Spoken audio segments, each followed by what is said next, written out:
Sveiki gyvi. Šiandien aš svečiuose pas Žaną Talandį. Labai džiaugiuosi jį matydama ir pristatydama tokį žmogų jums. Taigi, Žanai, ar tu esi laimingas?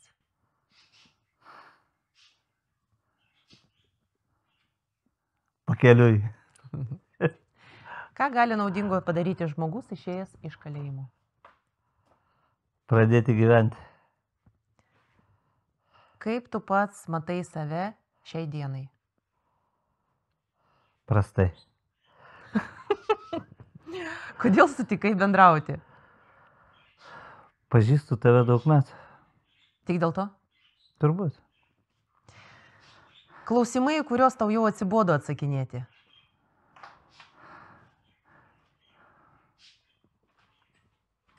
Nėra. Nėra? Dalykai, kurių tavęs niekas niekada neklausė, bet kurių norėtum, kad paklaustum. Kaip aš jaučiuosi? Kaip tu jautiesi, Žanai? Apsunkęs. Čia prasme fizinė? Ne. Emocinė. Emocinė apsunkęs. Gali užduoti man klausimą? Galiu. Kodėl tu klausinėjai? Nes man tai įdomu. Man įdomus tu.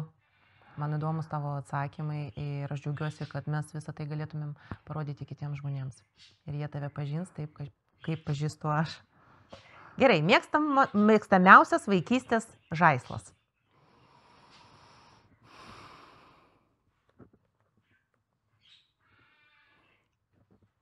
Neturėjau. Nei vieno? Su gyvūnais kažkaip draugaudavau. Keista net. Manęs kažkada paklausė Klaipėdai, pravažiavimą dariau. Aš sako, tu ką su mašinėlėm niekada nežaidėjai? Ir aš taip susėdau, sakau, ne. Kas tau yra gėris? Stengtis gyventi tiesoje. O charizma? Bandyti išdalinti viską, ką gaunu. Ką tu sapnuoji? Nesapnuoju. O kas yra talentas, kaip manai? Mano? Iš vis. Paskolintas gyvenimui ir jo prasmei turbūt įkūnyti, džiaugsmui atrasti ir saugiai namo sugrįžti įrankis. O tu pats talentingas žmogus? Be galo. Ką žinai apie žmonių pasaulį? Top 3 faktai. Viskas, kas yra, jau buvo ir viskas, kas bus, jau yra dabar gal. Gal kad nieko naujo pasaulyje iš tikrųjų. Nieko naujo. Ką tu paklaustum cirko direktoriaus? Ar labai pavargai? Ką paklaustum žmogaus, kuris treniruoja delfinus? Ar tikrai jūs taip susikalbat? Ar tu moki melžti ožką, karvę? Moku. Ir tą, ir tą? Ja. Kokiomis aplinkybėmis gimei? Labai sunkiau. Ta prasme? Gimiau Šilutės ligoninėje, gyvenau Rusnėje, tai vadinasi važiavo mama, kėlėsi su keltu per potvinį ar per ledą ėjo, tai buvo ledas. Paskui ją nuvežė į ligoninę, sakė, prileido skatinamųjų ir sakė, labai labai sunkiai mane gimdė, labai. Kažkas labai nenorėjo, kad aš ateičiau. Kokių naudingų patarimų iš tėvų esi gavęs? Iš motinos tai didžiausias patarimas, kad negaliu taip elgtis, kaip elgiuosi su žmonėm. O iš tėvų, kad kaip paklausiau, kodėl mane paliko ir išėjo pas kitą moterį, patarė apie tai pasikalbėti, kai sukursiu šeimą po 5 metų. Taip, o kokių naudingų patarimų esi gavęs iš sutiktų gyvenime žmonių?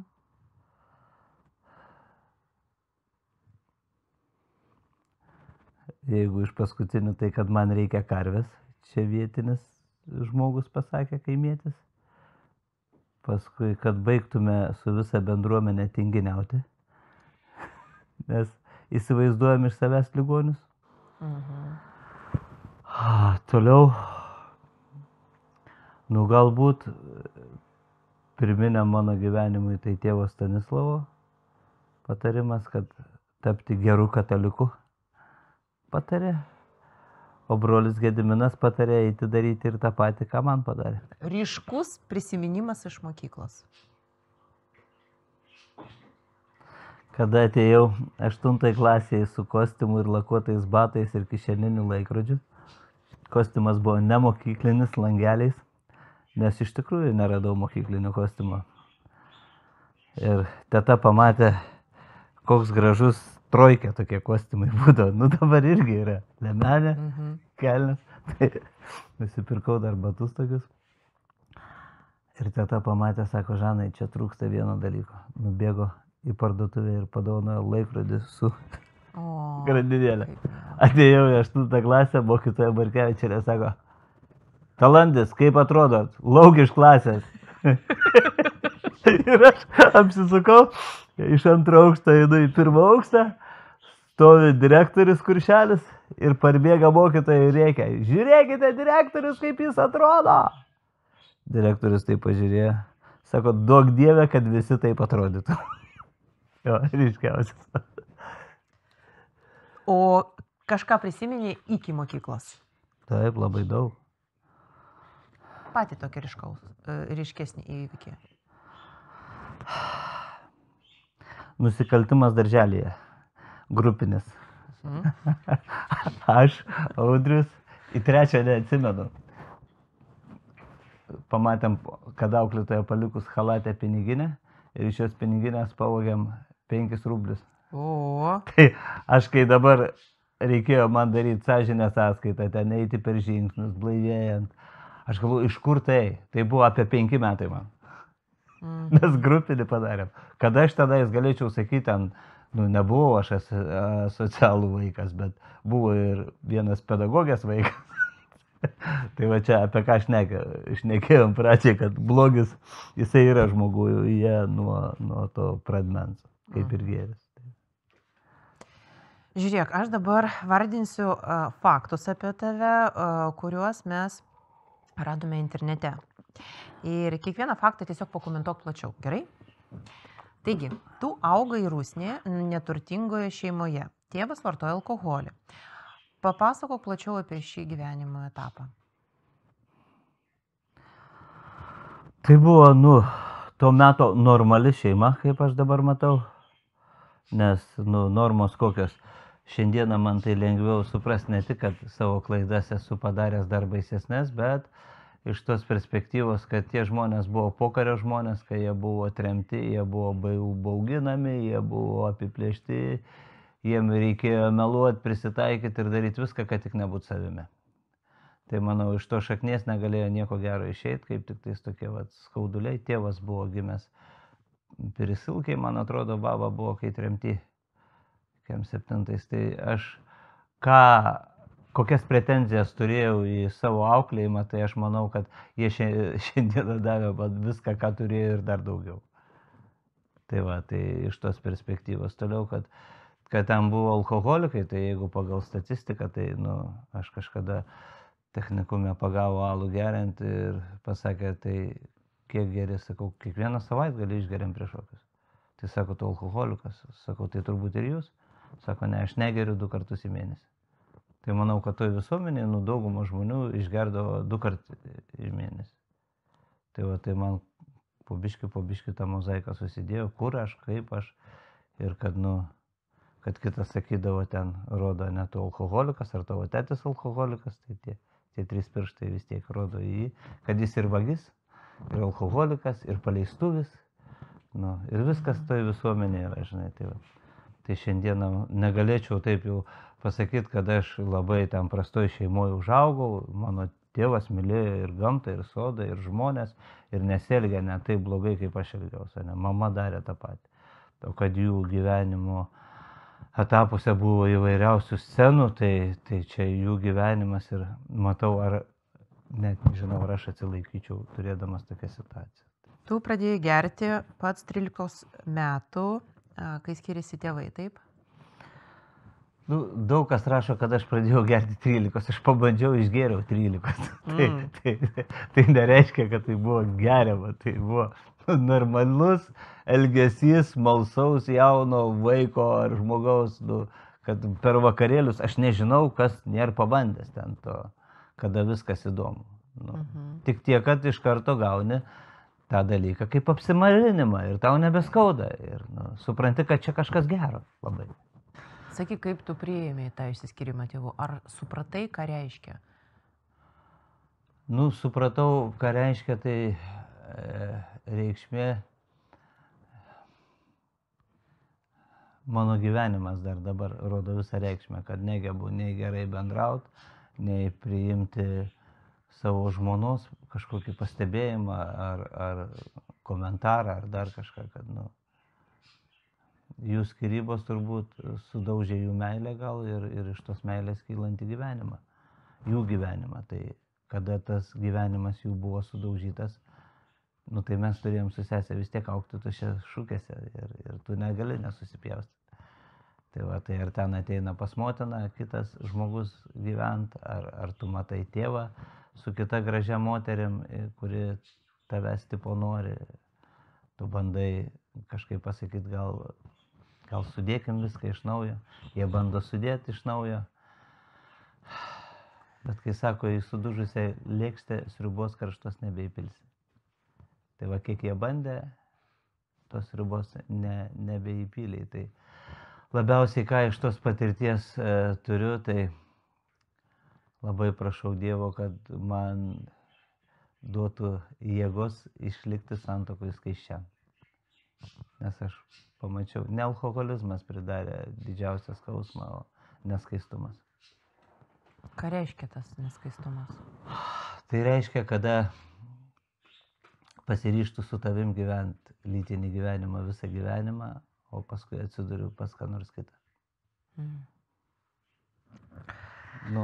Man tai buvo, kai dabar matau, iš tos perspektyvos, turbūt didžiausias tas apipjaustymas buvo ne tėvo gerimas, ne mamos isterijos priepoliai, bet va tas melo priėmimas, kad su kitu žmogum bus geriau.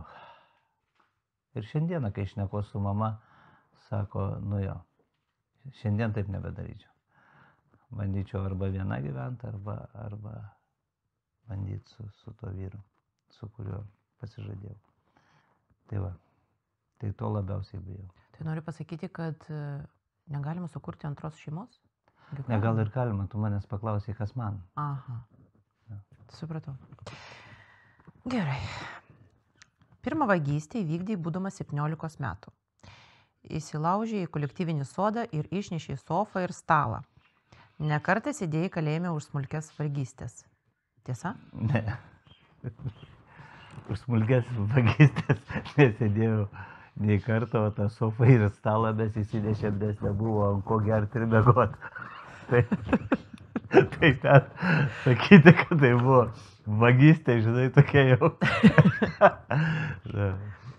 Tai va, o paskui už plėšimą Peterburge ginkluotą ir viskas. Nebuvo pas mane jokių ten sėdėjimų daugiau. Mes prieisim dar prie to. Sakyk, kaip tu pats manai, kodėl žmogus primasto, kad jam reikia vogti? Kodėl atsiranda toks noras? Aš manau, kad žmogus neprimasto, jisai yra į tą gundomas ir arba mano atveju buvo pretenzijas gal piktas ant visuomenės. Toliau kultūra, kurioje augome. Kodėl vienoje vietoje galima vogti ir tai nesiskaito vagystė? Ne, mašinom vogt, tenais kai vogdavau iš kolūkio ar iš to.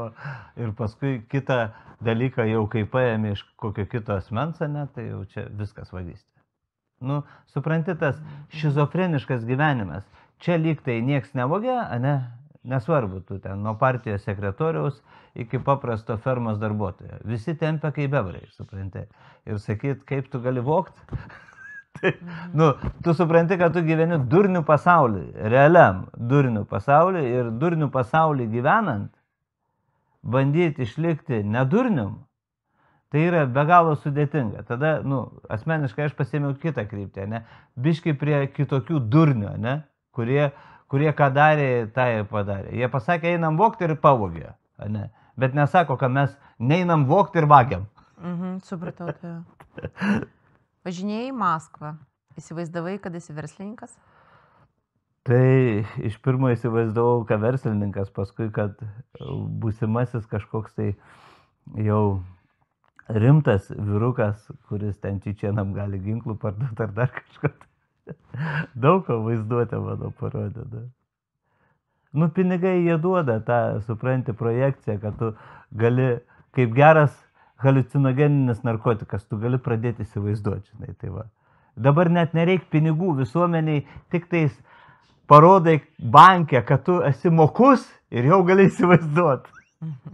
Kad tu turi namą, kad tu turi mašiną, kad tu turi gerą projekciją į vaikų įsilavinimą. Tik tais vien dėl to, kad tu sakai, aš geras ir tau duoda parašą banke.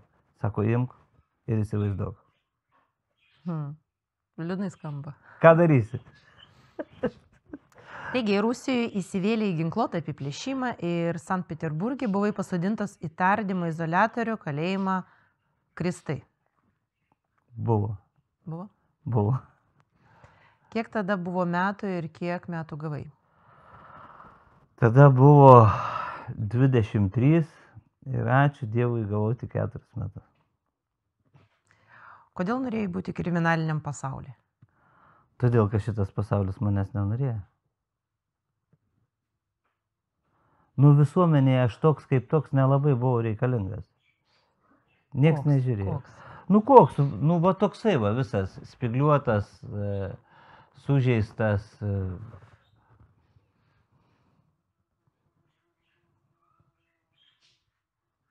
Netitinkantis jų šablono, neprisitaikantis prie jų šizofrenijos. Žmogus, kuriam nėjo viduj pasakyti, taip mes nevogiam, vogiant. Supratau. Taip, mokytoja, jūs teisi, nors tu žinai, kad jinai išėjus krušasi su vyresniais, ten ar dar kažką.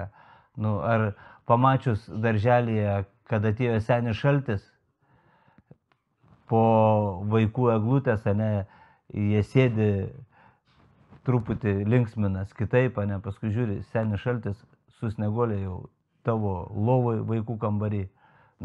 Kažkokios nesąmonės, supranti. Tai tas nenoras gyventojų visuomeniai, manau, labai anksti atsirado.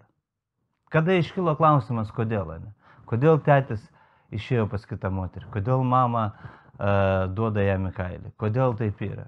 Kodėl? Kodėl? Ir nieks neatsako tau. Daina net yra, sako, mažas esi ir suprasti nieko negali. Mažas esi ir pakeisti nieko negali. Vaikystėje verkdavau, susėdę prie stalo per balių tą dainą dainuodavau, o žliumdavau, aš dabar tik suprantu, dėl ko aš žliumdavau. Man nedaidavo tos dainos žodžiai, bet aš šiandien matau, kad tai buvo kaip prakeiksmas, kai zakleimionas, supranti? Ir aš sakau, nemažas esu ir pakeisti viską galiu. Savo vaikų gyvenime, savo bendruomenės gyvenime ir Lietuvoje, į pasaulį. Va tiek galiu pakeisti, keisdamas save. Hazanovas filmą filmavo prie manęs, Priemnai Raman, kaip tik. Ar prisimeni tą laiką, kai tu 4 metus praleidai kalėjime? Kalėjime praleidau metus 8 mėnesius. Kryžių kalėjime praleidau metus 8 mėnesius, ne visą laiką. Kitą laiką praleidau Pirisilkėse ir vežė mane į Sibirą. Sibirę baigiau bausmę savo. O Kryžių kalėjime tai sunkiausias etapas buvo, kada atvažiavo mano baba amžinatilsį iš Ukrainos ir netikėjo, kad aš padariau tą nusikaltimą ir norėjo parduoti ten pas mus. Dačia buvo Peterburgė likusi dėdės sudegusi ten sklypą, nu, žodžiu, norėjo ištraukti mane ir tada kažkaip pats sudėtingiausias momentas, turbūt lūžis tas gyvenime buvo, kai pareinu iš pasimatymo ir guliu trečiam aukšte užsilipęs, kad nieks nematytų į sieną, žliumbiu ir galvoju. Turėjau dar vieną žmogų, kuris manim tikėjo. Baba. Visada važiuodavau pas babą slėptis. Ar nuo mamos į kailį gaudau, ar milicija vaikos. Visada pas babą. Ir baba, vat kai angelas buvo mano. Tai va baba sako, aš išpirksiu ten, parduosiu tą sklypą, žinai. Sakau, baba, tu nesijaudink, tu važiuok namo. Mane tikrai išleis, taigi žinai, kad nesąmonės. Va, o jin stovėdavo ten, nabiražnai, reikia fontankai, ten galėdavai susišaukti per grotas ir jin šaukdavo, o aš negaliu pašaukti, kamok v gorliai ir žliumbiu, žinai, nesinori, kad vyrai matytų, žinai. Tai va, taip įsistaugiau ir supratau, kad, nu, peržengiau tą ribą, kad jau man vat, paskutinis žmogus, kuris buvo, dar su kuriuo norėjau bendrauti, būti atviras, žinojau, kad jinai manęs nenori įskaudinti, nenori sužeisti, nenori įžeisti, todėl aš galėjau pas ją būti atviras. Bet va, to atvirumo dėka, kai primelavau ir supratau, kad man išskyrus neapykantą šitam pasaulyje nieko nėra. Todėl pasirinkau gyventi, nu, supratau, kad Rusijoje galiu kažkokią tai karjerą padaryti kalėjime, tai likti sąžiningas jų tarpe, siekti kažkokių tai perspektyvų, būti kažkokioj gaujoje ar priklausyti kažkam. Tai va. Bet čia buvo toksai, nu, apsisprendimas, kad nebenoriu savęs skaudinti. Ne dėl to, kad aš noriu būti kriminalinis, bet nebenoriu, kad man skaudėtų. Tai ir tik tiek. Tai kad tau neskaudėtų, ne, nu, kaip ir pultė, nesako, drąsiai ten paėmė, papjovė ir užmušai kažką. Tai tą padariau iš baimės, ne, kad visas bailys, kad tu manęs nepapjautum, kad nesijuoktų, kad nesityčiotų, įvairiausių dalykų. Šiandien matai tos dalykus. Tai va, ir Kryžių kalėjime kas davė? Davė tą susitikimą su Jėzum, tai nesupratau ir grįžęs į laisvę, nesupratau, kaip man galėjo ten būti gera, šešiavietėj kameroj 13 žmonių, metai 8 mėnesiai ir pakaito mėgė, ne. Tai va, bet kai buvo laisvėj tai blogai, ne, nenorėjai savęs matyti ar artimųjų, aš sesiai sakau, aš noriu atgal į kamerą. Aš nenoriu jūsų visuomenėje gyventi. Aš nenoriu, nu, man matyt nuo vaikystės tas, nenoriu būti šizofreniku, žinai, vagiu tai vagiu, geriu tai geriu, plėšiu tai plėšiu, ne, o gal jūs ponai geresni už mane? Man visada iškildavo tas klausimas ir nekartą esu pasakęs tą klausimą, kai jau užaugusių žmonių rate, mano bendra amžių, mano gal biškai jaunesnių pažįstamų rate, kai iškildavo kažkokias, nu tai gaila, tau nepasisekė, žinai, o kas tau, sakau, pasisekė, kad tu turėdama žmoną 2 vaikus eini pas kurvą? Kas tau pasisekė gyvenime? Ar kad tau 40 metų tu esi pedagogas ir žiūri į 13 metų mergaitę ir sakai, kaip gerai už papų jai būtų pačiupinė. Čia tau pasisekė? Tai gal geriau, aš ir šiandieną renkos geriau kalėjime, negu savo vaikus auklėti kreivai, ne? Ir tegul sako mokyklos, tegul sodina mane į kalėjimą, aš pasiruošęs drąsiai. O Sibiras ką man davė, ką Peterburgas davė, tai aš šiandien matau, kad man nusišikta ant šiandieninių iššūkių visuomeniai, kad jie mane uždarys dėl mano gyvenimo būdo ar auklėjimo. Tai, nu, aš pasiruošęs. Buvo pas mus kameroje, vagis buvo užėjęs, pasakojo, kaip reikia gyventi. Tik niekada nebūčiau pagalvojęs, kad ten vagis, nes atėjau, jisai grindį žmogus išplovė, arbatos pasidarė, tik žiūriu, nu, kai pas mus mes Lietuvoje pripratę ten nei skuduro neimti, žinai, kad ten šustras būti.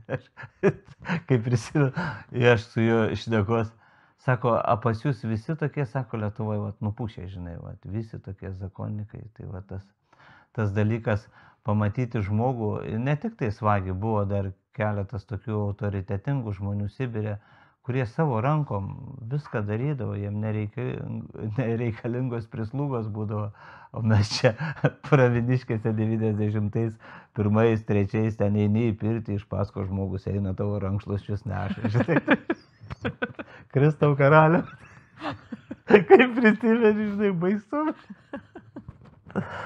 Tai va, tai skirtumas, esmė kame, kad tas paprastumas buities, ne, jisai daug priduoda to išsiskleidimo vidaus, ne, pavyzdžiui, baigėsi dantų pastą ir atvažiavom į Sibirą, davė muilo gabaliuką, supjaustytą į 4 dalis, sako, savaitį, čia ir praustis, ir skalbtis. Sakau, tai nesąmonė, žinai. Sako, jeigu nesąmonė, įsidirbsi, žinai. Tai va, padarytos be galo sunkios sąlygos, kad tu eitum, dirbtum, padarytum savo normą ir dar ką mokė. Ne, ten iškart išreikiavo, paklausė, kas darot ginklus, kas darot namus, mokat statyti, kas pečius. Ir visus įskirstė, kad tu dar papildomai galėtum užsidirbti. Ir viskas ten, nu, išreikiavo, paklausė, sako, kakoj god, Navarotak. Sakau, 1936. Так вот, sako, забудьте свою демократию. Sveiki atvykę. Viskas ir prasidėjo gyvenimas. Tai.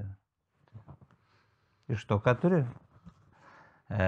Vienas iš žmonių, tai pirmasis buvo Miša toksai ir Žanovas iš Peterburgo. Jisai skaitydavo dvasinę literatūrą, aš irgi atvažiavau, ten mes skaitom, šnekamės, diskutuojam, aš pas jį ateidavau arbatos, jis vaišindavo, rūkydavo. Ir aš gaunu siuntinį, atsimenu, ateinu čia. Nu, ten žmonės, nu, po 30 metų, po 20 neišėję į laisvę, jie kai pamatė, kad aš einu ten Levis Strauss maikė, žinai, už 50 centų Lietuvoje, kur kainavo. Ten jiem kosmosas, jie kai sėdo, buvo 20 gal rublių ar 30 tokia maikė, žinai. Ar tenais dar kažkas rūbas, ar pavyzdžiui, nuėjau į pirtį su mama Chanel tokio dėžę atsiuntė tų muilų, žinai. O jie matė per televizorių, žinai, tą reklamą. Aš įsimuilinęs, vaikšto vyrai apie mane, uosto, jau lapis norėjo, kas jiem yra, žinai. Nu baisu, blin. Suprat? Tai taip, sako, parduok, žinai. Paskui kažkas atėjo rūbus paprašyti, ką parduočiau. Ir aš sėdžiu, žinai, visas toks sumiša kavos, įsiviriam, geriam. Sakau, bet chamai, žinai, eik tu savo. Sako, o tai kodėl tu jiem neparduodi? Sako, taigi tu norėjai dvasinį gyvenimą gyventi. Taigi vaikščiai su etapinė roba, su baltais marškiniais, nieks prie mūsų net nebuvo priėjęs gyvenime. Skaitydavom, nieks netrukdydavo, šnekėdavom, mes va tiek laiko turėdavom. Ne, nu sakau, žinai. Sakau, žiūrėk, rašysiu laišką, gal ir tau kažką paprašyti. Sako, kieno? Nu sakau, mamos. Sako, girdi, bet tu, sako, padla. Sakau, kodėl? Sako, pats sakai, kad namie išskyrus skolas ir įskaudintų žmonės daugiau nieko nesipalikęs. Nu sakau, nu taip. Tai sako, tau negėda vyrui tokiam iš mamos prašyti? Sako, aš siuvu rankom, persiuvinėdavo rūbus. Tu geri mano arbatą, nu, nepaklausė, ar tau padėti. Galvoju, suskio gabalas.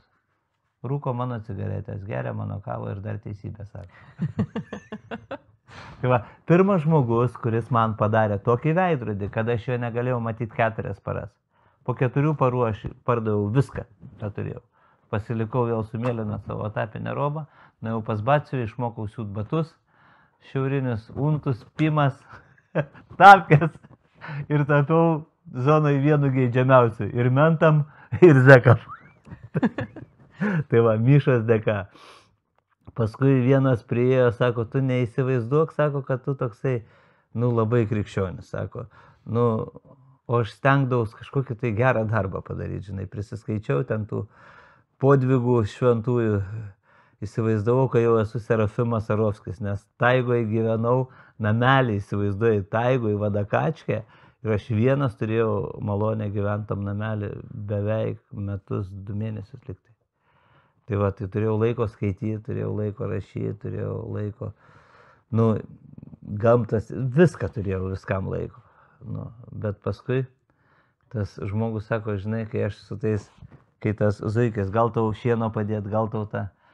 Jis man sako, Немец, не пытайся сделать человеку хорошо. Просто не делай ему плохо. Tai va tas labai ryškiai įsivirė. Ir paskui toksai paskutinis etapas, kai sakau, Dieve, išbandyk mane, man reikėjo jau išeidinėti, gal liko tenais ar mėnuo, ar 2. Ir ateina Хохолас, коменданtas, sako, Немец, я тебе немку нашел. Sakau, čia со сталинских времен, что ли? Sako, durniau, sako, 23 metų mergina. Moteris, sako, su vaiku. Iš kurinčia, sakau, atsidūrė tam Sibirė. Sako, ištekėjo už karininko, Vilniuje anksčiau buvo aukščiausiai VV mokykla. Ištekėjo, sako, ir išvažiavo Šiaurės pasvaičių pažiūrėti. O pas mane buvo telefonas tas be numerių. Stancija, alio, toksai.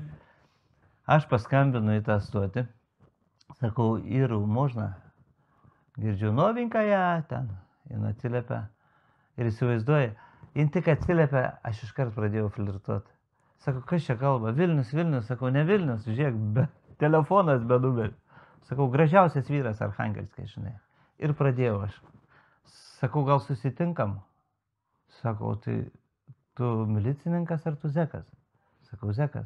Tai kaip susitiksim? Ir įsivaizduoju, aš visas nerealus pasidarau. Sakau, tu tik, ar nori susitikti? Sako, nori. Padėjau ragelį. Įsivaizduoju, iš karto Sančiastės viršininkui, majorui, sakau, tau reikėjo batus pasiūt? Sako, jo. Sakau, man reikia eterio ir spirito. Išminkštinti todai neturiu. Pradėjau meluoti iš karto. Lygioj vietoj, įsivaizduoju, gaunu spirito, gaunu eterio, pasiėmu Vovką draugelį, pasiėmu pašyčienų žolės. Išeinu tenais, milicininkam sumoku, kad išleistų, palei geležinkelį stoti. Ten karočių bardelius, pienkės, gulenkės, seksas, viskas. Po 4 dienų atsičiūkinu, guliu pas save vadakačkai. Bangės konservų išmėtytos, Biblija kažkur numesta, mano rašliavos visas numestos. Ir viena tik daina širdį. Kakim tai был, takim tai остался. Pradėjau staukti, atsivedu, blit, pas mane buvo toks pluoštas prirašytas visko. Kai čiupau tą viską į pečių, padegiau, galvojau, žinai, man Dievas padarė stebuklą. Aš 4 metus jo artumą jaučiau, man nerealūs dalykai ten kalėjime vyko. Viską sukišau į pečių, padegiau. Paėmiau popieriaus lapą, motinai rašau laišką. Mama, sakau, nepyk, su kokia kuprinė išėjau, su tokia tebesu. Visa kita buvo tik įsivaizdavimas. Sakau, važiuoju į Zelenagorską į vienuolyną. Pas ortodoksus pabūsiu metus. Motina parašė, negrįžti pasikariu. Tai va toks buvo man, išbandyk mane, Dieve. Dabar niekada nesu pasakęs, Dieve, išbandyk mane.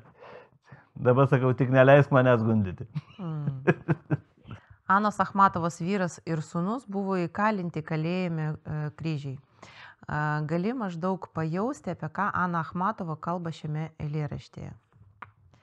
То змейкой, свернувшись клубком, у самого сердца колдует, то целые дни голубком на белом окошке воркует, то в инии ярком блеснет, почудится в дреме левкое, но верно и тайно ведет от радости и от покоя, умеет так сладко рыдать в молитве тоскующей скрипки, и страшно ее угадать в еще незнакомой улыбке.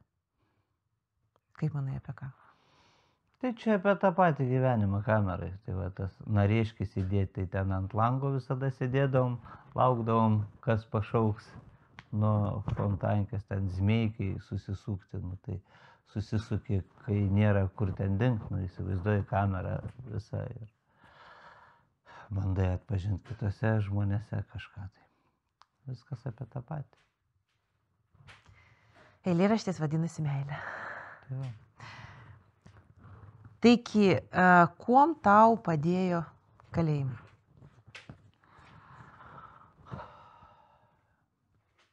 Kalėjime gal nepadėjo, gal padėjo tos sąlygos, į kurias aš buvau patekęs.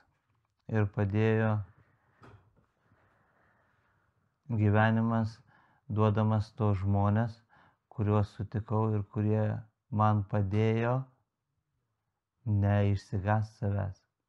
grįžti į tą 12-10 metų vaiką ir suprasti, kur sulūžo, kur sudužo, kur susižeidžiau. Va tuos dalykus. Nuo Myšos iki tos paleistuvės moters viskas buvo į naudą. Viskas, kad pamatyčiau, kad ta kekšė ne dėl to, kad jinai kekšė. Dėl to, kad aš kekšė. Ne jinai mane gundė. Aš norėjau to. Aš niekur nedingė iš manęs buvo, vat, kaip tavo tie pirmi klausimai, ane žmogus toks, jisai visoks. Ir ko jisai nori, parodo, ne. Sako, kas iš tavo širdies, Žanai, išeina, ne. Aš įsivaizdavau 4 metus rašiau, kad iš mano širdies tai išeina. Tai ne iš širdies išėjo, tai iš proto išėjo. Iš mano iliuzijos išėjo. Bet kai davė pabandyti, ne, be galo lengviai būti neturtingu, kai tu neturi pinigų. Be galo sunku būti neturtingu, kada tu jų turi. Tai va. Be galo lengviai būti skaičiam, kada nėra šalia nuogos moters, kuri tave kviečia į lovą. Пока еще не поздно, нам сделать остановку. Sakyk, ką tau reiškia šitie žodžiai? Tai čia yra, aš senai jau juos kartoju žmonėm ir filosofijos mokslų daktaras Jurijus Nikulinas. Tai va. Bet kada atvažiuoja pas mane svečiai, ar atvažiuoja vyrai ir pradeda verkt, kad jau pabuvom mėnesį, jau viskas turbūt susitvarkė, gyvenimas eina į priekį, viskas tokie greičiai. Tai va, tą dainą aš jiem liepiu paklausyti visiems. Taigi, dar vienas faktas. Būdamas 33 metų nuvykai į Paberžę pas tėvą Stanislovą, kuris pakrikštijo tave ir tapo tavo dvasiniu tėveliu. Kame būtent buvo to žmogaus įtaka? Tai čia turbūt iš tų žmonių, kurie padėjo susitaikyti su savim ir priimti Dievo gailestingumą. Tai tas dalykas turbūt, kad gal jo autoritetas, bet kurį aš ten buvau paskui nurašęs ant jo senatvės, kad bepigu jam būti šventam, kai jisai toksai jau senas. Bet po to, kai domėjausi jo istoriją, žinai, jo gyvenimu ir šiandieną dar turiu net jo giminių savo labai artimuose drauguose. Tai va, tai tas žmogus pirmas, kuris man pasakė, kad jum alkoholikam lengviausiai. Klynas užlapo, galva nulinko. Baisesnės ligos už puikybę nėra. Ne? Kuris pasiuntė daryti gerą ir atlyginti skolas. Aš norėjau užsidaryti vienuolyne, sako ne. Eik, atsiprašyk visų, iš lėto ir atlygink, ką esi padaręs negerai. Tai va, šiandien tą darau viską. Tu matai save, kad, geriau Kalifornijai, įsivaizduoji, su geru kostiumu ir Kašmyro paltas buvo. Laukininkose pasefką atsibudau, vis tiek primyžęs ant naujos sofos. Kiaurai prabėgo. Ir per kostiumą, ir per baltą. Tai va, tai. Ir gėda. Ir tu supranti, kad tu labai labai mažas esi. Ir į tave, jeigu tos medžiagos daug piltai. Kiek pasveikusių ar sveikstančių žmonių, ypatingai mes priklausomi žmonės, žiūrėk, kada jau vėl užlipam ant arklio, ta galva nenori, riečiasi, supranti, ir kartais Dievui reikia tų priemonių, kad vėl grąžinti mus, pamatyti, ką mes esam, kad, mes linkę dar daugiau, jeigu aš dar mažai buvau, dar mažai susižalojau, tai jau sekantį kartą dar daugiau susižalosiu. Ir dar daugiau susižalosiu. Nesvarbu, ar aš juosiu į verslą, ar aš juosiu į santykius, ar aš juosiu į karjerą. Vis tiek, aš stengsiuos kuo aukščiau, ne? Ir vis tiek krisiu kuo žemiau. Tai va tas balasto nebuvimas ir sveiko proto nebuvimas, tai duoda savus rezultatus ir tiek. Tai va tas klyno sušlapimas, aš galvoju, viena iš greičiausių ir geriausių prevencijų alkoholikui. Lankydamas anoniminio alkoholikų grupę, sužinojai apie Pakutuvėnų vienuolyną. Apie ten organizuojamas stovyklas priklausomiems žmonėms. Ten nuvykai, likai gyventi ir susipažinai su broliu Gediminu, kuris, kaip ir tėvas Stanislovas, padarė didžiulę įtaką. Ką būtent naujo sužinojai iš jo? Pasakyti, kad Gediminas padarė man didelę įtaką, tai jis tebedaro man įtaką. Jis tebedaro man įtaką su jo sprendimais, su jo matymais, su jo patarimais. Jis mane turbūt labai įtakoja ir dabar, ačiū Dievui. Tai va, didžiausias sprendimas buvo ir pagalba jo turbūt toksai dviejose vietose. Gal pirmas buvo incidentas toksai, kada aš ant tokios lidos ten pradėjau šaukti prie visų svečių, atsimenu, kaip tau negėda, aferistė tu, ten jin prašydavo žmonių, be žodžių net, pažiūrėdavai į ją, nu, žmogus baseto veidų, žinai, akis. Daišto nebūt, vadinas. Tai svečiai išvažiuodavo, Marlboro cigaretę, atsimenu, bronzinį prisidegti. Žiauriai pikau, aš atsimenu, ir nesusilaikęs ten išreikiau viską, ką galvoju. Ir po pusryčių Gediminas sako, pasilik, reikia pakalbėti. Sakau, ką čia kalbėti? Aš jau žinojau, turbūt išvarys mane iš bendruomenės. Nesako, tu niekur neik, sėskis ir kalbėsimės. Žiūriu, brolis Paulius taip kėdę paėmė prie durų ir pradėjo melstis kalbom. Man viskas, man panika įsivista. Rankos kojas pradėjo drebėti. Ir iš karto aš puolu. Sakau, ką neteisybę pasakiau? Sako, teisybę. Bet sako, dabar žiūrėk, nuo šios dienos, jeigu nori gyventi bendruomeniai, nei vienam žmogui nesakai teisybės. Sakau, nepatinka teisybė? Sako, ne tau ją sakyt. Sako, tu pamiršai, kad tiesa tai dviašmenis kalavijas.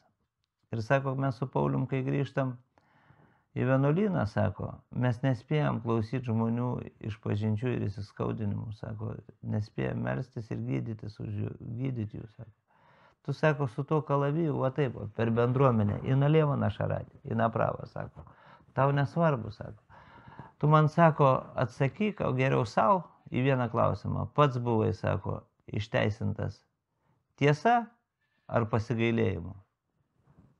Ir man, kai davė, pulinys, matyt, pratrūko ten, apsipyliau ašarom, pradėjau dust, atėjo abudu, uždėjo rankas, pradėjo melstis už mane. Matyt, ta zaraza iš manęs dar gaivi buvo, darėja, žinai.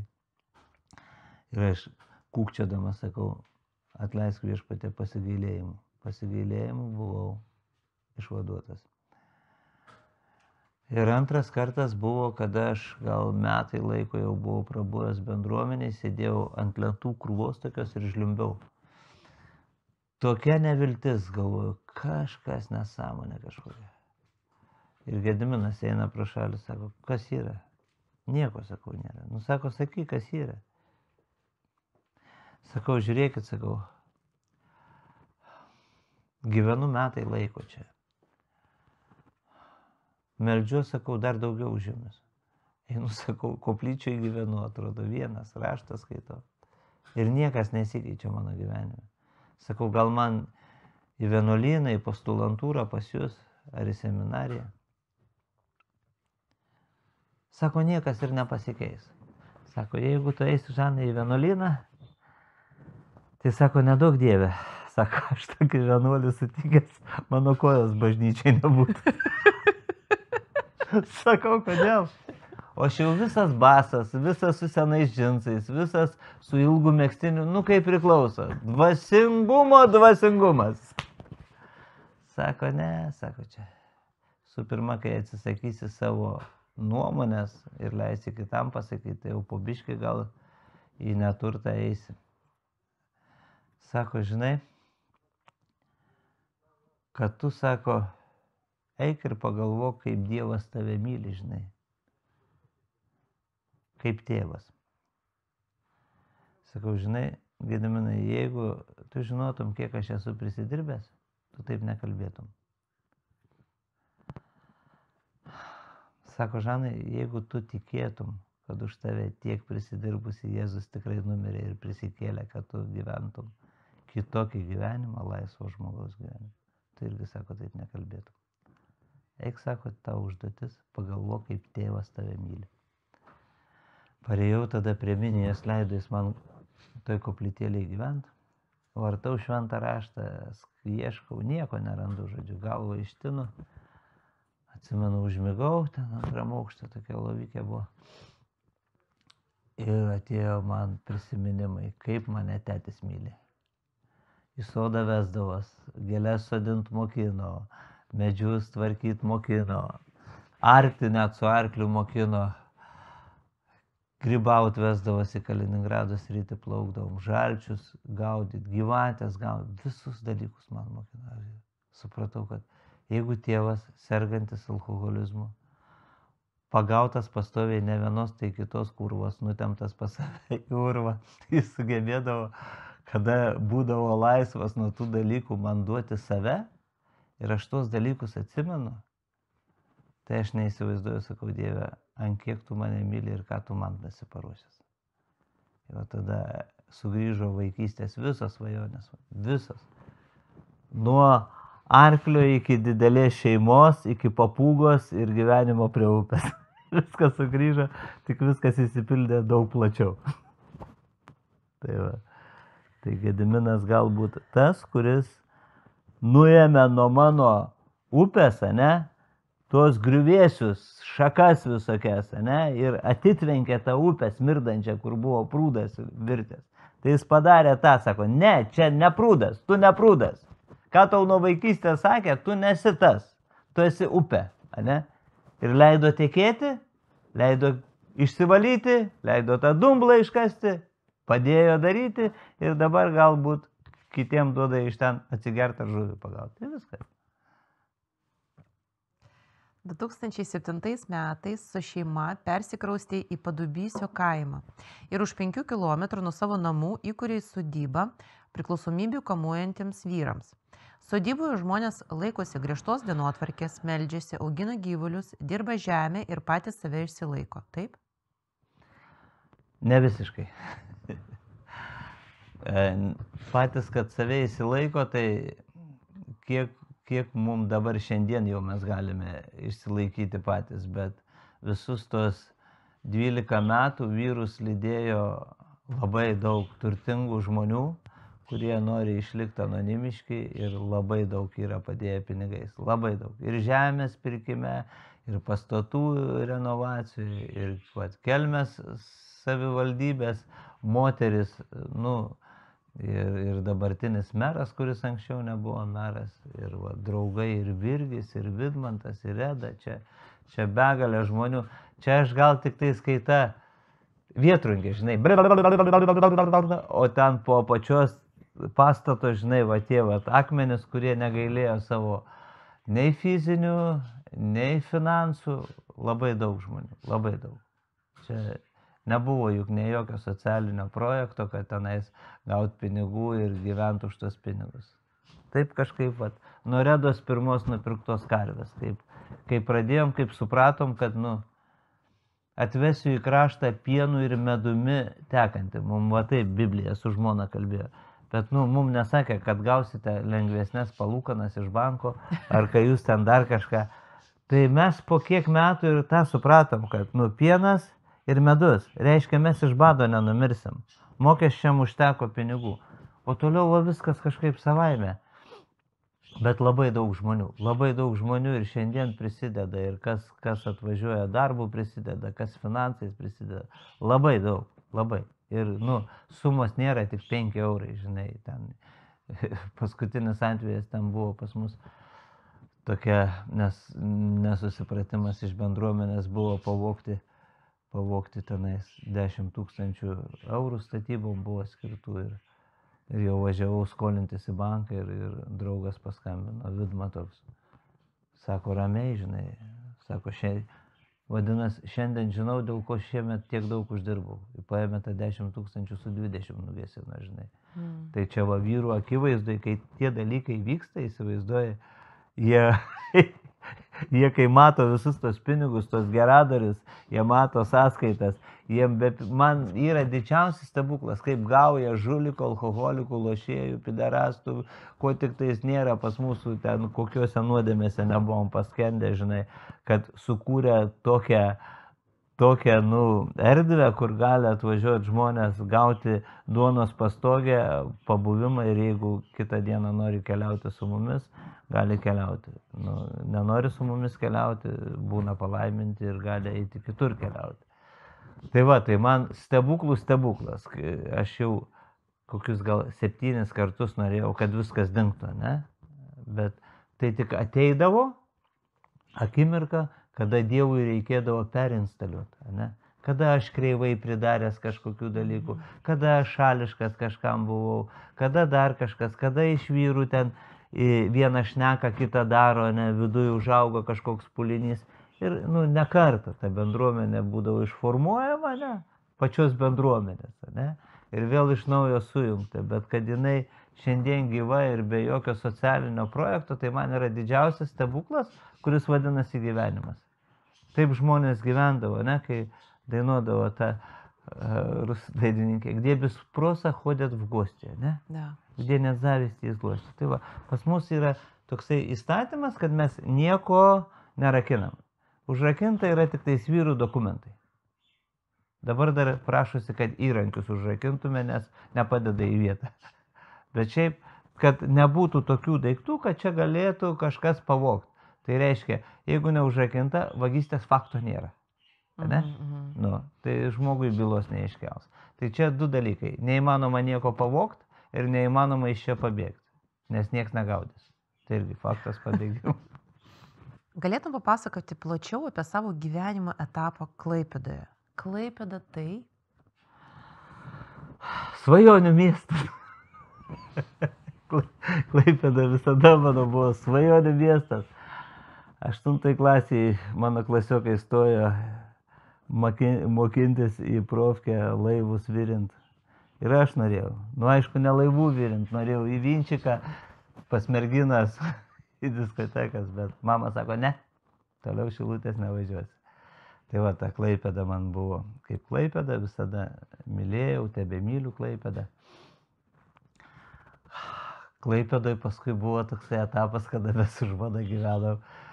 Ir tas šalia mano kriminalinis tas gyvenimas, ten gyvenau statybininkų prospekte, kaip tik priešais turgų. Ir eidavau aš į darbą ir Lina kartais eidavo su manimi ir aš sakau, čia, žiūrėk, tie mano draugeliai, žodžiu, su jais visai geriau kontaktų, žinai, kas yra. Sakau, tas žmonėm prekiauja, žinai, tas tenais narkotikai, dar kažką. Man sakydavo, Girdė, turim taip prisiskaitęs kažko, tai, žinai, tau ta paranoja vis tik yra, žinai.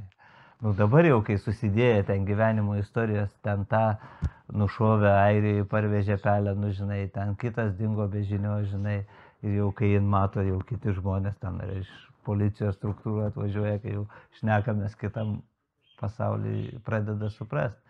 O man Klaipėdoje buvo sunkiausias etapas socializuotis. Viešpats man parinko Klaipėdą, dėl to, kad man Klaipėda labai patiko. Bet tai buvo tas etapas, kur aš Klaipėdoje visada norėjau atrodyti. Ne? Tai yra žmonės su manim, kur sėdėjo kalėjime, ne? Pažįstami visi. Ir man grįžti į tą Klaipėdą, mane visi pažįsta, žinai. Aš grįžau iš vienuolyno, ėjau ieškotis darbo, ėjau pas bachūrus, kas ten mašiną šveitė, sako, Žanai, ką čia šnekėt, sako, tu vienuolyne prabuvai tiek laiko, ką mes tau apie ką? Galvoju, Dieve, tu esi man paruošęs turbūt daugiau, žinai. Ir aš einu per skelbimus, ieškau, kur įsidarbinti ir įsivaizduoju, niekas manęs nepriema. Iš kur nueinu, pas mane darbo knygutė Švento Antano Paduviečio bažnyčios asistentas, Pakutuvenai. 2 mėnesiai. Sako, prie ko čia statybos? Gyvenom pas Laurą, Kauno gatvėje su Kostu, skinheadų ten buvo hebra. Jie ateidavo, ten rinkdavo, ten 10-20 žmonių alų gerdavo, o Laura mum, ačiū Dievui, su Kostu leido mėgoti vaikų kambarį ant žemės. Tai va, pas jų glaudėmės 2 savaitės, jie mus nuolankiai ten priėmė ir paskui padėjo susirasti butą. Bet dėl darbo aš ėjau pats, ieškojau darbo ir kažkaip buvau, liudydavau vyrai, kad ten Dievas duoda darbus, duoda atlyginimus gerus, karočiui. Viskas ten gerai bus. Ir aš ieškau to gerai. Ir nėra to gerai. Lina pirmai įsidarbino Bigė Volga, tokia tebėra, man atrodo, pardavinė ten visokius suvenyrus. O aš ieškojau ir atėjau į Zapadną. Nieko man neduoda darbo. Buvo vietnamiečiai atvežti triumam valyti. Mazutui. Sako, mazutą valyti, jeigu nori 5 litai valandą.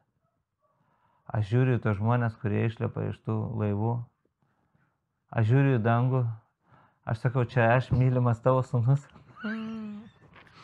Aš žinok, aš nesupratau. Zonui baisiausias darbas, ką žmonės dirbdavo, taip, aš sakau, turbūt viešpatė, aš tiek prišykęs esu, kad jau, dar nieko dar. Gerai, sakau, einu.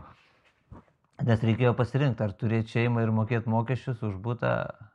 Ir aš einu tos laivus valyti, einu, aš rasriedai, įsivaizduoju, kaip pas vaiką.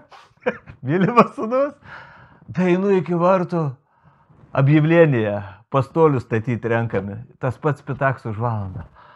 O dangau, ačiū, tikrai pagailėjai. Einu tos pastolius statyti, statom pastolius, po kiek laiko, sako, gal norit laivus kraut. Pradedam kraut laivus. Visai pasaka, žinai. Kraunam bananų, sako, ėskit kiek norit, neštis neleisim. Susitarėm. Galvoju, ką dabar daryti. Jie tos bananus pernokusius išmeta į jūrą atgal. Gaila, tų bananų. Patys vežasi mašinom. Aš atsinešiau tokią maisto dėžę, tokio dydžio. Žodžiu, išlukštenti tilpo 30 bananų. Išlukštentų. Ten vieną sumuštinį įsidėdau. Ir einu pro prahadnają. Sako, ką čia neši? Sakau, maisto dėžė. Sakau, kas viduje? Atidarau. Sako, taigi susitarėm nenešti iš uosto. A tai jums nesvarbu, aš galėjau ten suėsti. Sako, taip susitarėm. Sako, kitą kartą, sako, turėsi išmesti. Ir aš einu, man ne dėl tų bananų gaila, man gėda, kad mane pagavo vagiant vėl. Tūla krikščionė, įsivaizduoju. Ir aš einu, parėjau namo, padėjau tos bananus Linai, sakau, nebeparnešiu daugiau bananų. Sakau, tokia gėda išgyvenu. Sakau, kas tave prašo, tai nusipirksi. Taigi gauni tą. Blin, čia meta lauk, o čia pirkt. Man nesueidavo. Ir aš vėl grįžtu į tą, žinai, ką mes šnekėjom, postkomunistinį dalyką, žinai. Vagi. Ir pasakyti, kad vagiu įsivaizduoji, jau būdamas krikščionis, apsivėliau ant tiek, kad jau, koks tavo reikalas, kai jie meta, čia ne tavo reikalas. Ir sunkiai buvo ateiti visuomenę, supranti, ir vėl atsistoti tą poziciją be medžiagos, be alkoholikų, be narkotikų, be parnuškės, be kitų dalykų pasakyti, kad jūs tokie patys. Žanai, tu nebegali būti toks pat. Tau viskas, kapėts, tu perėjai į mokinius Jėzaus. Tokių kompromisų negali būti. Tai dėl bananų? Taip, dėl bananų. Tai ką toliau daryti? Kraunu toliau laivus, ateinu, turi išmokėti mums toksai dalius pinigus, išmoka, trūksta man 16 litų. Aš atėjau, sakau, čia man ragai įsmėgiai, ar kaip supras? Kom tu čia save laikai, ką tu čia iš manęs darai, žinai, ten išeik, užeisi, paskui sakau, žiūrėk, aš nei užeisiu, nei išeisiu. Sakau, jeigu yra ragas, tu pasakyk man, kad ragas ir aš einu kitur rinkti, sakau. Aš per gyvenimą tiek tų ragų primėtęs, sakau, tai dabar susirinkinėjau. Jisai, užeik po darbo, žinai. Užėjau, ko norėsiu. Sako, iš kur toks naglas, nu koks tau skirtumas, sakau, nu, sako, tu nori pasakyti, aš po 16 eurų pavogiau už tave, sakau, žiūrėk, per 70 žmonių, nu visai neblogai gaunas, nu, baig, sakau. Sako, a gali nevogt, sakau, žiūrint ką, sako, duočiau parduotuvės plaut. Sakau, kas tau sakė, kad aš plaučiau tas parduotuvės, jau ačiū Dievui laive, nieks nemato mane, žinai, ten šustrekas dėžes nešioja. Nu ir sako, bet tu čia už pamainą kiek gauni, sako, parduotuvę naktį išplauni, nuo vienos parduotuvės duodu 50 litų. Nu ir šakas. O visos parduotuvės centre pagrindė įsivaizduoju. Tai aš taip, vakaras kebra iš kabako eina, aš kepurykė, žinai, kalnieriui su tą mašiną, žinai, eina kebra, aš nusisuku, pravažiuoju. O jau po mėnesio įkiuką prie Kalifornijos su draugu plovėm, įsivaizduoju, važiuoja ten iš mašinų, žiūrė, mojuoja, jau dzindzilint, žinai. Vat perkeitė, transformavo. Nori Žanai šeimos, nori gyventi su žmona, nori mokėti mokesčius, nori. Nu. Tai va taip mane Klaipėdai vedė, ten toks nuostabus miestas, paskui išvežė į Palangą, davė parduotuvę plautai, irgi labai gerai vasarą einu ne Basanavičium, iki 10 valandos galiu sėdėti prie jūros, melstis, raštą skaityti, pamatyti tuštybę ir kaip viso to norėjosi ir kaip tą darydavai ir kaip šiandien visai kitaip norisi. Tai va Klaipėda yra nuostabus miestas man paširdien. Labai džiaugiuosi Klaipėdai. 2018 metais rugsėjį Žano ir jo žmonos Linos šeimą palaimino Lietuvoje viešėjęs popiežius Pranciškus. Ar gali papasakoti detaliau apie tai? Popiežius aplamai kiekvieną dieną laimino visą pasaulį. Mes nesame skirtiniai. Čia, man atrodo, yra Dievo ir gyvenimo anekdotas. Tai čia tada buvo situacija, kad mes visai neturėjom pinigų. Visai, žinai, turi pinigų, bet būna visai neturi. Ir skambina iš Kauno arkivyskupijos Vaida tokia. Sako, žiūrėk, jum atnašas reikės nešti popiežiui, žinai. Sakau, Vaida, žiūrėk, baigiam tas nesąmonės, prie ko čia aš, popiežius ir arkivyskupija. Sako, taip nusprendė vyresnėje. Vaida, sakau, yra tikrai šeimų, normalių šeimų. Sako, žiūrėk, aš tau pasakiau, jau žiūrėkit patys. Sakau, Vaida, žiūrėk, aš labai tau aiškinu. Aš žinau, ką reiškia apsirengti pagal protokolą. Aš žinau, kiek tai man finansiškai kainuos. Finansiškai, realiai. Aš negaliu sau leisti. Pas mane gyvena tiek žmonių namuose, kad aš už tuos pinigus, jeigu aš apsirengsiu pagal protokolą, aš pusę metų galiu susimokėti mokesčius. Supranti už elektrą? Sakau, ir iš tikrųjų neturiu nei batų. Sako, žiūrėk, pasimelsk ir. Ir paskui kažkaip atėjo maldoje, kad turim daryti. Gerai, jeigu Dieve taip nori, darom. Nuvažiavau į Labdarinę, nusipirkau tokius gerus batus. Jau buvau patenkintas visas. Nuvažiuojam į repeticijas tenais į Kauną, praeinu aš su tais batais. Visos kojos krūvinų. Debeina, Kaune nusimečiau tos batus ir einu basą žinai. Nuėjom į parduotuvę ar į Akropolį kažkokią mažą.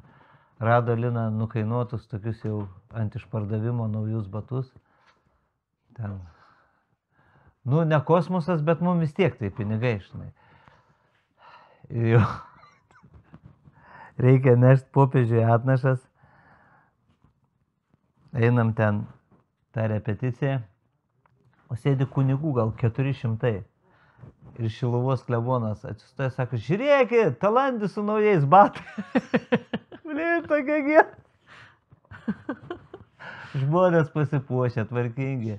Augustuks pas mane su raudonais guminiais, karočiu, užmygęs, įsivaizduoja.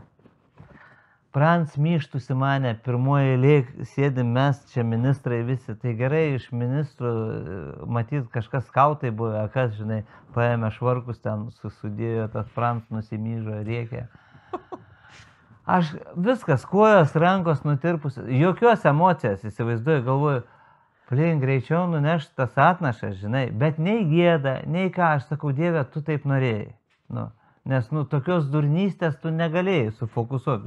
Žmonės nori, jie moka tą daryti, pasipuošę buvo pas mūsų, su tautiniais rūbais, gražiai šeimos aprengtos. Čia, karočiui, kai oblikos moralė, žinai, idiotas. Ir nešu tą vyną, atneša, žinai, vandenį ir vyną, po 3 litrus tokie grafinai. Linai duoda vyną, man vandenį. Sakau, duok vyną. Sako, kas yra, duok vyną. Sakau, net lasda nebuvo smegeniniai sukūrus tokio gliuko, žinai, kad alchašas neš popiežiui vyną. Sakau, tegul būna. Tai tokios nesąmonės su popiežium buvo. Grįžau tikrai pakilėtas, matydamas, tiek daug katalikų bendruomenės, krūvoj. Ir čia einu arklį girdit, nešu vandenį, skambina viena draugė, sako, gal priimtum vyrą vieną? Sakau, laisvai. Sako, bet ten sudėtinga situacija, sakau, kas yra? Sako, dar kalėjime, turi išeit, bet sako, kas yra, žmogžudys? Jo, sako. Bet ten dar, sakau, kas dar? Sakau, kas dar gali būti? Sako, žmogėdra jisai, žinai. Ir įsivaizduoju, aš visą šventas po susitikimo su popiežium, po palaiminimo, kaip tamsta skaitėt. Ir mano reakcija tokia, kibirai buvo, telefonas taip prispaustas, pist kibirai ir iškrito, įsivaizduoju. Mano kūnas taip sureagavo, įsivaizduoju. Ir viskas. Sakau, palauk, aš turiu su Lina pasitarti. Linai, sakau, klausyk, ar mes galim priimti tokį žmogų, ten pradedu aš vynioti. Sako, sakyk, koks tai, kas yra?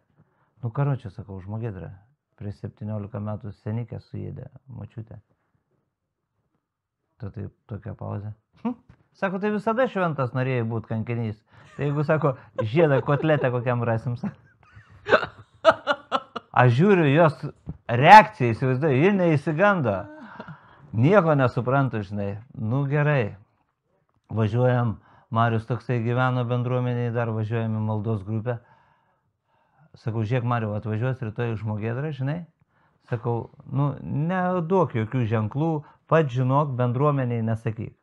Nes aš paskui įsivardėjau, dėl ko aš bijau, žinai. Aš bijau, kad aš jo neužmuščiau. Kad kažkas ne taip, žinai. Žmogėdra, sako, ne, tai su vegeta, ne, čia vaikščias, juokiasi jis ten, žiūri į mumis.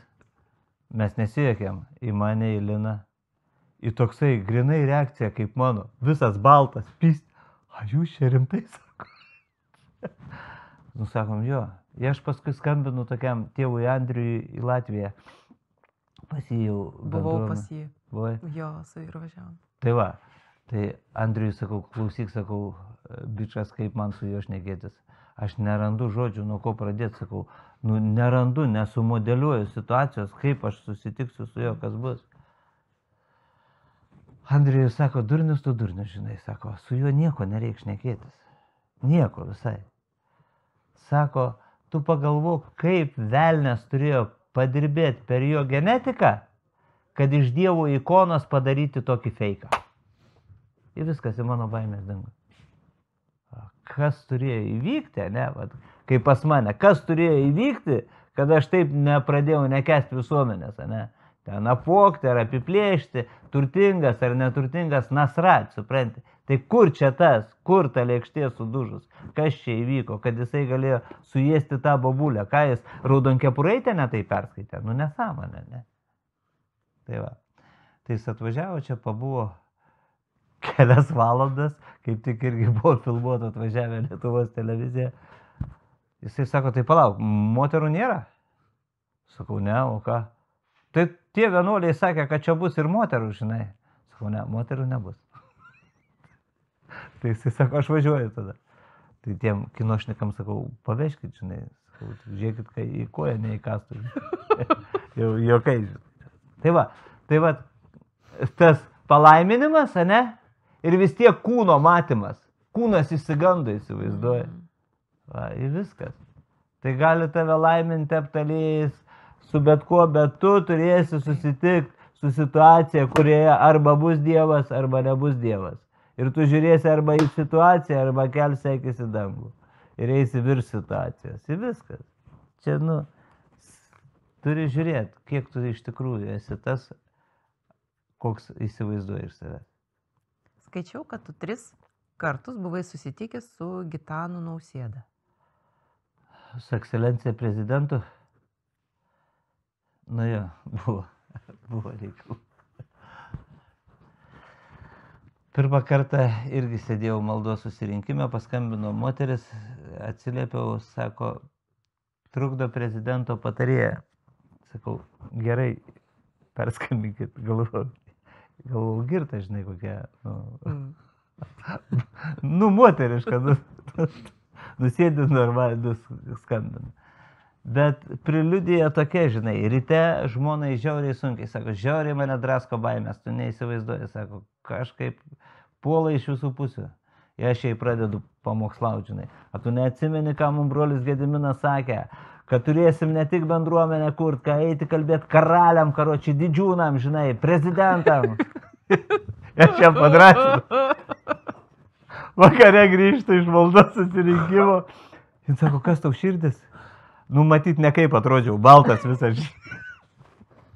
O man paskambino iš antro karto, jinai sako, Žanai, man reikia su jumis pakalbėti. Vardą žino, galvoju, jau, не дура баба, наверное, и может и не пьяная. И ką? Sakau, kalbam.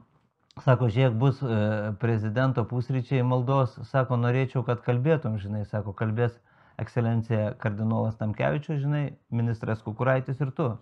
Sakau, jo, kai klasiokai, žinai. Sakau, baikit, bairis, prie ko čia aš ir kardinolas ir Kukuraitis, žinai.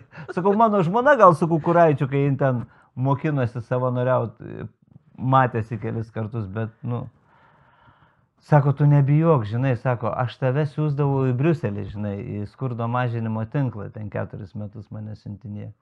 Sako, tu gali pasakyti, kaip yra iš tikrųjų. Pakalbėti apie socialinę atskirtį. Šiek, sakau, yra, Mindė Palionis, yra, daug rimtų žmonių, kurie teisiškai dirba tuos dalykus, mato ir sako, norėčiau, kad tu kalbės. Žodžiu, iš tikrųjų, ne kaip atrodžiau, baimė buvo žiauriai. Supranti, kai šneki ir kai reikia atsakyti už bazarą. Va. Tai va, kaip nesmagu tenais, kai jau tau ateina tavęs laužyt, kai mane ten praviniškėse norėjo užbušti, ne? Tai va tas toks jausmas, dreba visi viduriai. Taip ir čia telefonu, supranti, kad tu turėsi kalbėti kažką, kas bus labai blogai. Sakau, jūs paieškokit, sako, Žanai, man nėra ko ieškoti, aš noriu, kad tu kalbėtum. Sako, atsiųsk parašęs kalbą, kai išveršiau, sako, bus užsienio svečiai, žinai, į visas kalbas išversim. Sakau, žiūrėk, Irena, yra vienas dalykas. Nebent, kad aš, sakau, nei aš dabar žinau, nei aš tada žinosiu, ką aš kalbėsiu. Jeigu tu nori, kas man bus, tą aš sakysiu, aš galiu. Kitaip ne. Gerai, sako, tvarkoje, aš parašysiu jiem, ką nors išversiu, sako, tu kalbėsi. Ir lieka diena, supranti, važiuoti, aš iš vakaro važiuoju, pasiėmu sūrį, atvažiuoju į Vilnių. Draugas toks produceris, mano Virgelis, pasitinka mane. Žiūri į mane, sako, tai tu taip eisi pas prezidentą, sakau, ką? Ne, sako, tu dauna, sako, ateik, sako, artistė. Sako, aš tau parodysiu daugmaž, kur tu būsi. Jis mane nusiveža į Kempinskį viešbutį, žinai. Pasaudrau. Bet geriam, ką, sako, tu supranti aplamai, apie ką?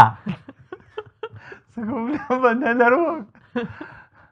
Sako, einam, nupirksiu kostiumą. Sakau, tu neįsivaizduoji, aš užsidėsiu kostiumą, man kai Jackie Chanui, aš viskas. Aš pradėsiu jaustis, kad aš jau inteligentas, kad aš, visai, žinai, kaip kostiumas, taip yra, žinai. Sakau, man prasidės šizofreniniai priepuoliai visokie. Sakau, batus galiu nupirkti. Batus gali, sakau, silpna mano vieta. Nupirko batus jis man. Ir įsivaizduoju, ateinu, aš jau ryte sėdim amžinatelis Milda Kalinių globos draugijos įkūrėja.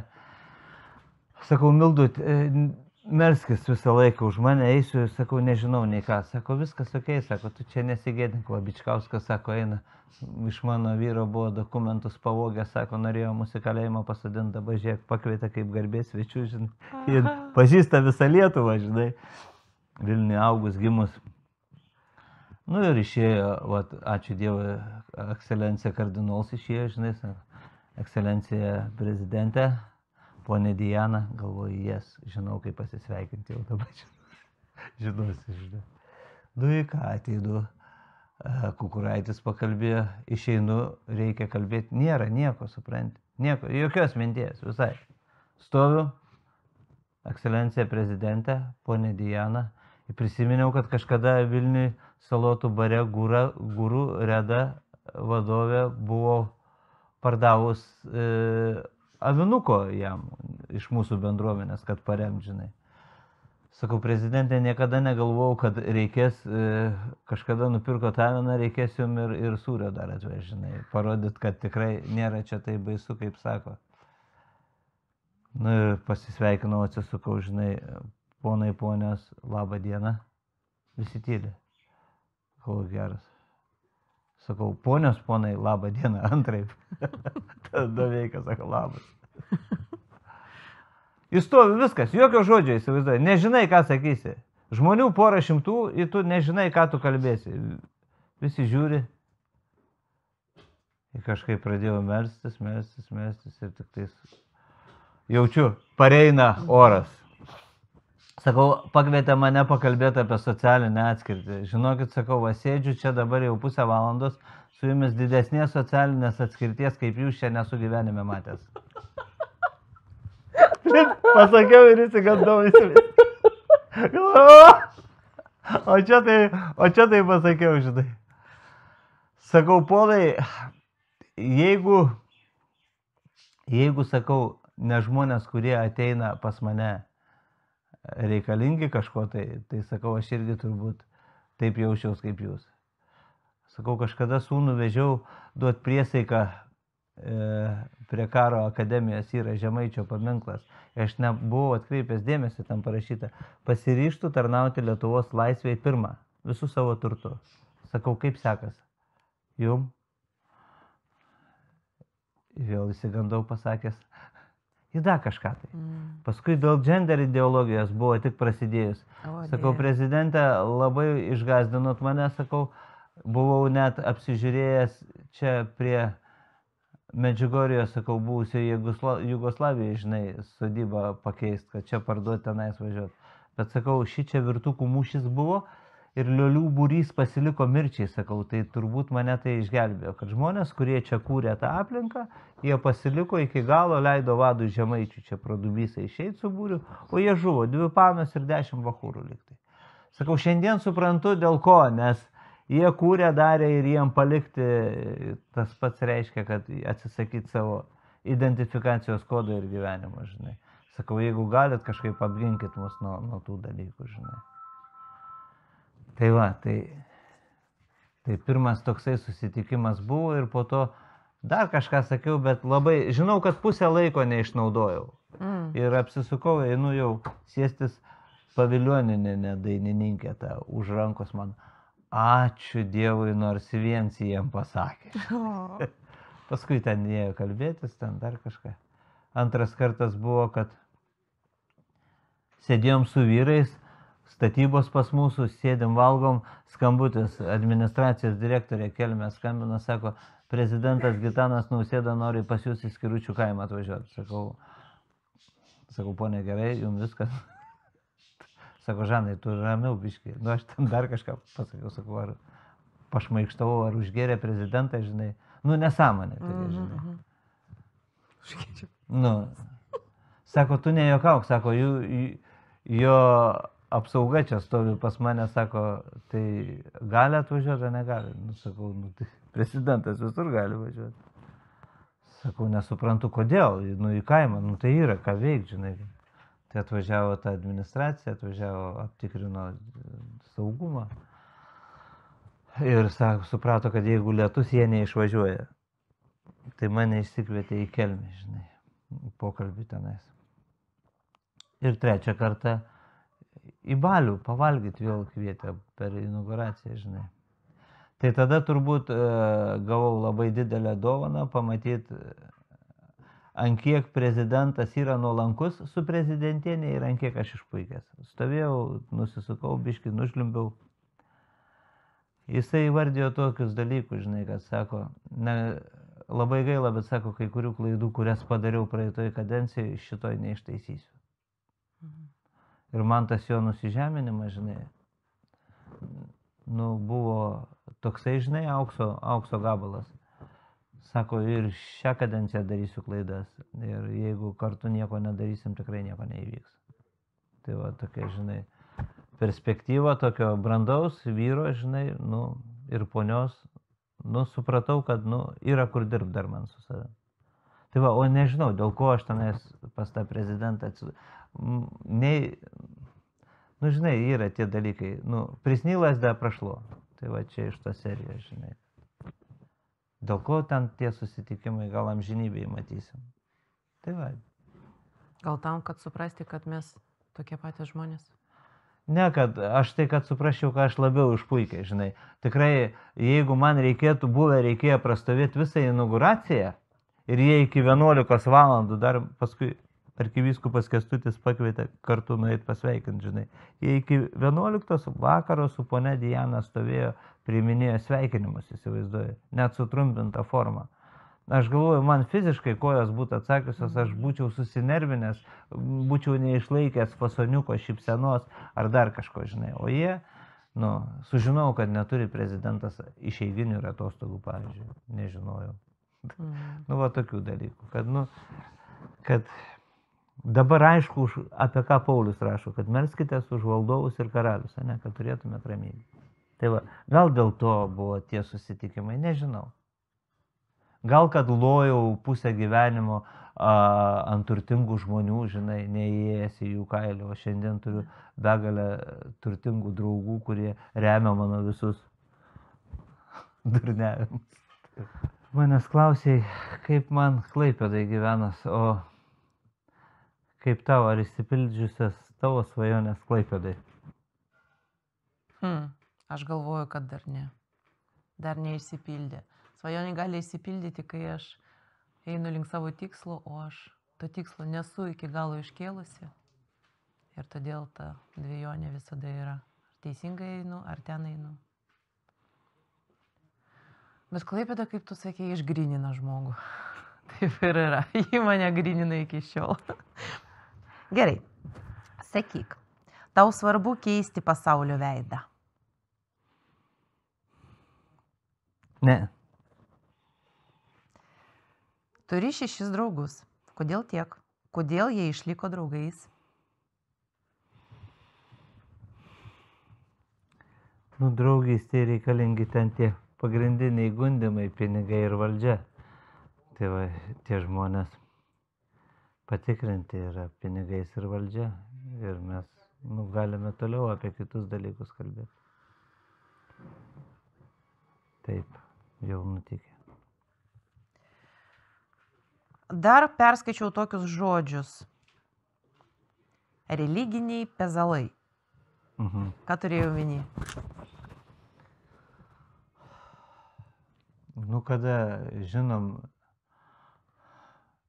formulės religinės, net raštą, kada žinome, suprantam, bet juo negyvenam, ir gaunasi tie tokie pezalai.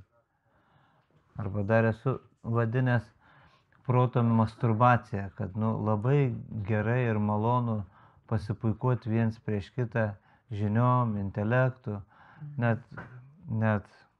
bohemai, kur atrodo ir vartojama viskas, kas tik įmanoma nuo žmogaus,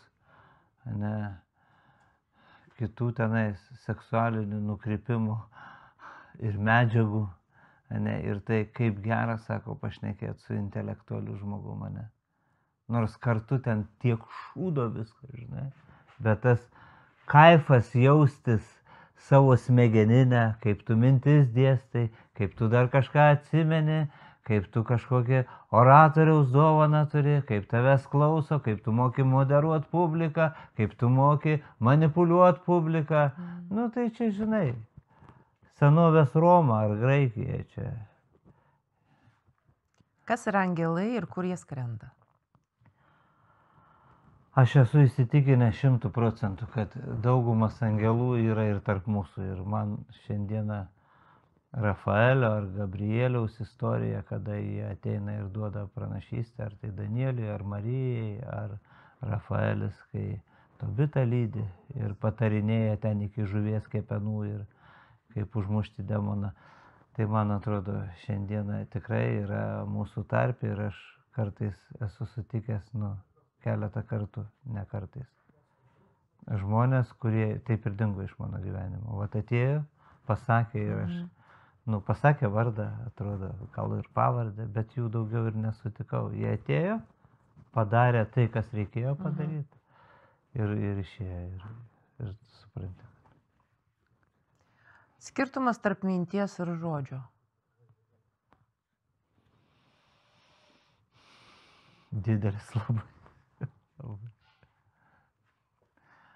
Pas mus bendruomenėje mes kaip išpažįstam prieš šventas mišias, kad nusidėjau mintimis, žodžiais ir apsileidimais, tai aš galvodavau, kodėl čia turiu daužyti tą krūtinę, ne? Ir galvoju, kaip gerai, kai nusidedu tik tais mintim. Ypač santykėje su artimais, su žmona, su vaikais, su bendruomenė, kai tik mintim pagalvoju, ne? Bet tame etape situacija ar gyvenimas ar šventoji dvasia parodo, kad visai ne taip, kaip aš galvojau. Bet jau kai pasakau, jau turiu paskui didesnį dalyką. Turiu eiti atsiprašyti, turiu daryti sąžinę sąskaitą, o kiti žmonės net nesugeba priimti atsiprašymo, nes jiem labai skauda. Ir vėl turiu neuveskių krūvą, tai atstumas didelis, geriau jo nebūtų. Rojus ir pragaras yra proto būsena? Ar tai turi konkrečią geolokaciją? Rojus ar pragaras? Aš manau, kad lokacinė vieta tai yra. Gal tos lokacinės vietos atspindi būsenas iš to? Tai čia yra proto būsena, taip? Ne, aš manau, kad tai yra vietos. Vietos. Aha, vietos. Kuriuose. Žemė? Ne, ne mano tas reikalas, nes žemė, jeigu būtų taip, tai Biblija nerašytų, kad žemė bus visiškai sudeginta, visi elementai suirs, ne, ir paskui bus nauja žemė, naujas dangus. Tai tada būtų pasakyta, kad žemė taps pragaru ar dar kažkur. Nėra, raštas nesako, raštas sako. Taip, tai taip bus. Aš turiu omeny, gyvendamas čia žmogus. Jis jaučiasi kaip rojuje arba jaučiasi kaip pragare. Kaip rojuje, aš nežinau, ta būsena turbūt yra genetiškai įdėta pa žmogų, gal tas rojaus būsena yra tas Edeno sodo kūrimas, ne? Daug žmonių nori susitvarkyti. Pavyzdžiui, pas mane, kai gyvena, kartais net 2 aukštų lovas pasistato vyrai, bet tą Edeno sodą, ar tai spintelė, ar lagaminas, ar kuprinė, kad būtų tvarkoje, ne? Ar butas, ar vasarnamis, ar lysvė, kad tas yra iš rojaus. Rojus nėra, kažkoks tai, ne, orgazmas lytinio santykio metu,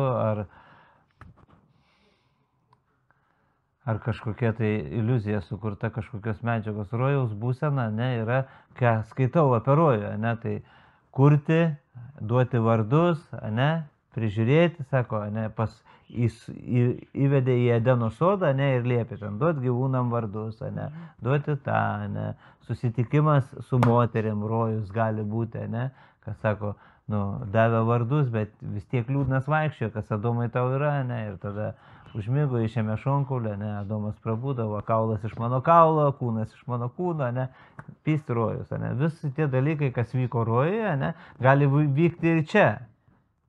Bet, ta paskui nuodėmė padaro ką? Pragarą, ne? Kad vis tik tu iš tos būsenos turi išeiti į tą pragarą. Į kokį pragarą, ne? Va čia tas, pragaras ir prasideda. Arba aš vis tik tempiuosi rojuje, ne? Ir bandau atkovoti pozicijas. Arba net kovoju pozicijas ir gyvenu tose prakeikimuose. Ir viskas. Visa mūsų visata susideda iš minčių ir emocijų. Nesutinku.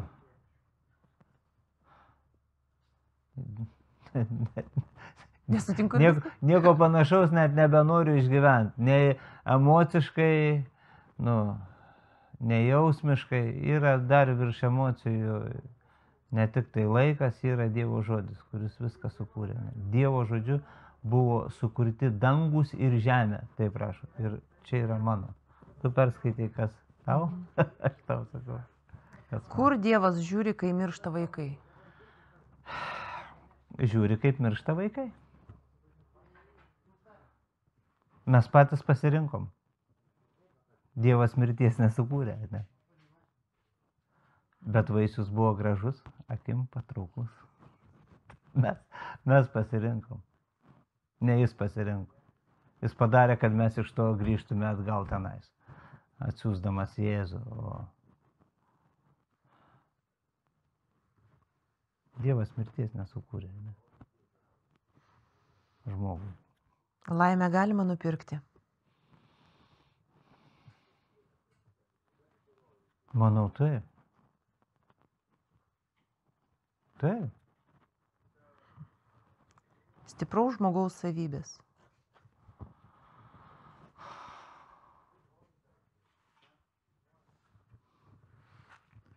Silpnumas turbūt. Įvertinti savo silpnumą, nebijoti priimti savo trapumą, nebijoti išpažinti tai. Tu esi stiprus žmogus? Žiauriai. Žana, aš turiu dar 3 lapus klausimų. Bet jaučiu, kad šiandien jau nebespėsim. Ačiū Dievui. Ir mes norėtumėm atvažiuoti dar pas tavęs. Priimsi? Ką darysi, jeigu gyvi bus? Iki pasimatym.